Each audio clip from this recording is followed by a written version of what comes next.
TDA première. Bonjour, nous sommes co-inventeurs d'un brevet sur l'analyse de la dispersion de Taylor.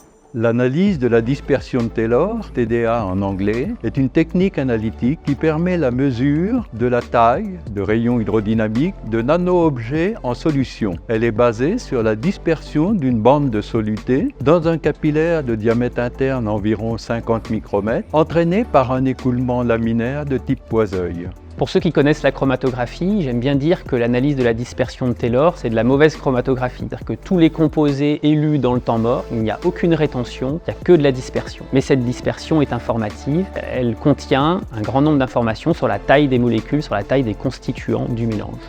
Nous avons développé une méthode et un logiciel qui nous permet de traiter un Taylorgramme, c'est-à-dire le signal en TDA. Le but est d'extraire de ce Taylorgramme la distribution des tailles des molécules qui sont contenues dans notre mélange. On s'est aperçu que le facteur limitant pour les applications restait le temps de traitement des données expérimentales. J'ai donc développé une interface qui permet d'utiliser le logiciel au jour le jour dans le laboratoire, mais de façon plus ergonomique et avec un gain de temps très significatif. En fait, les avantages de la TDA sont considérables. On citera notamment le fait qu'elle utilise des quantités injectées qui sont très faibles. On peut faire donc un très grand nombre d'analyses sur des échantillons biologiques pour lesquels on a peu de disponibilité d'échantillons. Et on peut par exemple faire des analyses cinétiques sur une grande période de temps en générant un très grand nombre de données. Un deuxième avantage de la TDA, c'est l'absence de sensibilité aux poussières. Ça, c'est en décalage par rapport à d'autres techniques comme par exemple les techniques de diffusion de rayonnement. Et ainsi en TDA, on n'a pas besoin de filtrer l'échantillon, qui est un avantage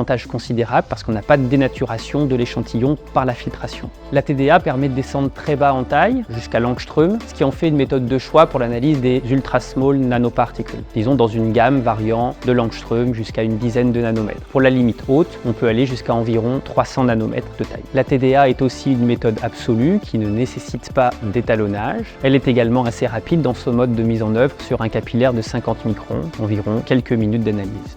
Récemment, on a utilisé la TDA pour l'analyse de l'NP. Ce sont des nanoparticules lipidiques qui sont utilisées dans les vaccins ARN messagers, comme ceux du Covid, en collaboration avec Sanofi. C'est un domaine porteur et en pleine expansion. La TDA permet non seulement d'analyser la taille des LNP, y compris en mélange, mais aussi elle permet de quantifier la quantité d'ARN messager libre et piégé dans les nanoparticules lipidiques. On peut aussi caractériser la taille d'antigènes vaccinaux et de protéines et étudier leurs interactions avec des adjuvants ou d'autres biopolymères, ce qui en fait une méthode de caractérisation physico-chimique d'application très large et flexible.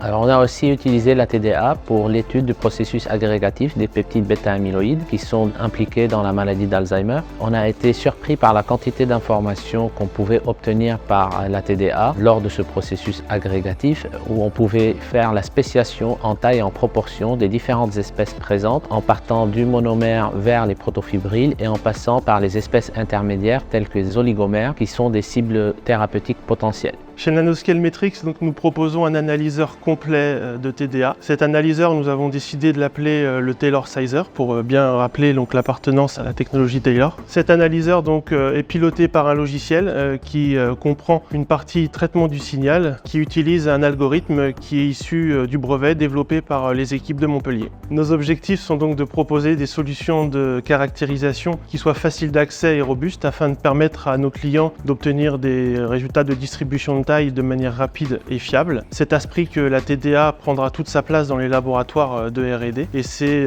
avec cet objectif que nous sommes en train de développer toutes nos méthodes. Et pour arriver à cet objectif, justement, nous sommes en train de monter une équipe avec des scientifiques issus du monde du laboratoire et aussi de l'informatique qui vont comprendre les problématiques de nos clients afin d'y répondre et de proposer donc des réponses les plus adaptées.